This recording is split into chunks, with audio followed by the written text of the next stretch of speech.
3, 2, 1 και πάμε. Με λένε Ντομινίκ. Άγγελη. Αλεξάνδρα. Είμαι 15 χρονών. Είμαι 12. 14. Μένω στην Κρήτη. Θεσσαλονίκη. Στην ΚΟ. Τι? Από ρομποτική. Όχι. Δεν έχω ιδέα.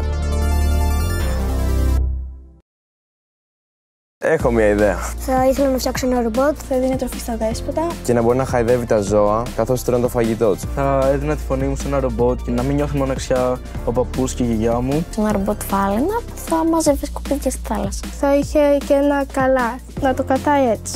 Θα έριχνε αλάτι στα σύννεφα. Θα μπορούσε να απορροφήσει το νερό από τα πλημμυρισμένα χωράφια. Θα ήταν ένα μικρό τσίπ το οποίο θα έμπαινε στο αίμα των ανθρώπων. Το πλαίσιο για ακόμα μια χρονιά καλεί 700 παιδιά από όλη την Ελλάδα Ένα ρομπότ πυροσβέστης. να ξεκινήσουν δωρεάν μαθήματα ρομποτικής για 6 μήνες. Τόσο. Και να πάρουν μέρος στο διαγωνισμό πλαίσιο Bots The Race 3 Α, μήπως να έχουν ένα... που θα τα στείλει στο Πανεπιστήμιο του Σαν Διέγκο για ένα έπαθλο ζωής. Τέλειο θα το. Δήλωσε συμμετοχή σήμερα στο πλαίσιο.gr. Και εδώ να έχουν τρύπες ώστε να πετάγεται το νερό.